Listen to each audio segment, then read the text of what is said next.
Good Morning Winter Park is brought to you by Cooper Creek Square in the heart of downtown Winter Park. Good morning and happy Splash Weekend. We're back and it's a big weekend here. Big thanks to the Village at Winter Park Resort. Check them out at winterparkresort.com. Lots of activities going on this weekend. You're going to have a lot of great happy hours and parties going on at the restaurants and shops at the base there. Michael Fronte and Spearhead are playing. We got Spring Splash, the Pond Skim going on Sunday. I will be participating as Ski Ditka, my 5th year in a row maybe. I'm debating on snowboarding across the pond this year, which I've never done before, so or at least trying. But do you ever take part in the resort festivities? No, I enjoy watching. It's probably safer that way. But, it is. Yeah, it is. It's a wild time. It's always a good time. But I'm hanging out here with Helen Sedlar. She's the executive director of the Mountain Family Center. So how long have you been in Winter Park? Or Grand County, I should say, more than Winter Park. So I have been in Grand County for over 28 years. Moved here, like everyone, I'm guessing, from somewhere else. Fell in love and never left. Exactly, from Georgia. So from Georgia originally, but you moved here, and did you go home or did you just stay? I've gone back and forth here and there, but this really is home now. I went home for 1 year to the day, and I'm on the phone, and I've not gone home since. I know. It's hard to leave. Yeah. So Mountain Family Center has a pretty important role in our county. I think so. So let's talk. What is the Mountain Family Center? Mountain Family Center is a nonprofit organization. We've been around for 38 years. 38 years. So this is one of our established, this has been a huge part of our community for a long time. It has been. And I've been there for 4. And we are a family resource center, really focused on health and human services. All right, so let's get down and dirty. What does that mean? Like family resource center, so let's get right into it. Are we talking food? Like what kind of assistance are we talking about? Exactly. So Mountain Family Center has 2 locations for food pantries, one in Granby, one in Kremling. Last year, 2016, we served over 2,000 individuals and counted 5,175 food pantry visits. 2,000 different individuals? 2,000 different individuals. And how big is it? What's the population of our county? And I know it waxes and wanes, but let's just pick the number that they go with. Based on numbers we work with, the last figure was 14,500. The state has a food insecurity rate of 12.9%. Grand County follows right at 12.4%. That equated to about 1,800 individuals that do have food insecurity issues at home. And we served over 2,000, so I think that really validates that we do have an issue up here in a resort community. And I know it's supports families, it's the Mountain Family Center, but it's not just a family. You don't have to have starving kids in order to apply to come get benefits from the Mountain Family Center, is that correct? So as a family resource center, we offer a lot of resources and referrals. And we've got adult programs and children's programs. So we can help a child with school supplies at the beginning of the school year. We can help a family with their rent, mortgage, or utilities.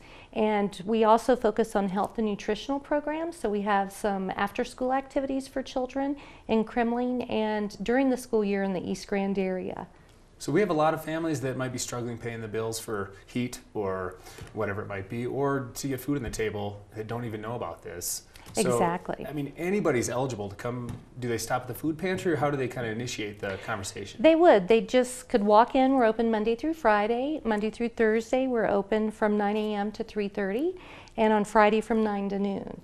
And really, if you need groceries, it's just coming in and asking, and we have a brief form to fill out, but there's no formal process other than that. The form that we use just helps us collect data and demographics so we can go after more grants. Very nice. And so that also, like, if for help with utility stuff like that, they initiate that through the food pantry as well. So we work with a lot of local foundations as well as across the state. So Mountain Parks Electric, Grand Mountain Bank, Grand Foundation are a lot of our funders, even the Grand County Board of Realtors. So we work closely within the community because we certainly couldn't do the work alone. And now we have kind of two sides to our county. A lot of families in this county, but we have a lot of seasonal employees. Yes. And a lot of them are going to be single. They're going to be eating a lot of top ramen. It's a good staple food. And this is definitely a resource that I'm pretty sure most, if not all, don't know really anything about. But if they want to eat more than just top ramen, this would be a good resource for them as well. Is that correct? You bet. So even though our name is Family Resource Center and we are a family resource center as identified by the state, we definitely help individuals. And City Market and Safeway are also very generous with their groceries. So we'll often get 200 to 300 pounds of frozen meat each week. So coming in, you'll definitely get more than just ramen, but noodles and pasta sauce, peanut butter. Not to knock Top Ramen. I Yeah. love it. It's I wonderful. lived on it in college. Yeah, right. It's great for weight loss, I guess, because there's not much to it. But You can add to it. Yeah, but so Safeway, are they in City Market? Are they donating? They do. So they have a perishable donations program. So they both contribute to us on a weekly basis. So it really helps keep our pantry shelves full. But we also spend close to $50,000 a year on buying groceries from Food Bank of the Rockies in Denver. All right. Well, we're going to take a break in a minute here. When we come back, we'll talk more about some of the children's Right. We've got a things lot that of you do children's specifically. programs. But let's just touch real quick some other services. You have a thrift store in Granby. We do. You have the 2 food banks. What are some other things that people might not know outside of the food banks? Well, I think the thrift store is really important because it is at Main Street Granby location. And a free plug, they have prom dresses right now. We do have prom the season. It's not dresses. just Splash Weekend, it's also prom season. Very true. Very exciting time for me. Definitely. So we have over 150 gowns right now. Or for someone looking for a gown for the Grand Gala coming up in a couple weeks. Or you Spring know. Splash. Yeah, or Spring Splash, right. Yeah, whatever. But any other? Well, I think just throughout the year we can always use volunteers. And we've got the children's backpack program. And Sure, and we'll talk about that when we Yeah. come back more in detail. And so once again, hanging out with Helen Sedlar, the Executive Director of the Mountain Family Center. Check them out at mountainfamilycenter.org, and we'll be back in a moment. Grand Mountain Bank is the only locally owned and operated bank in Grand County. And with 4 locations to serve you, we're in all the right places.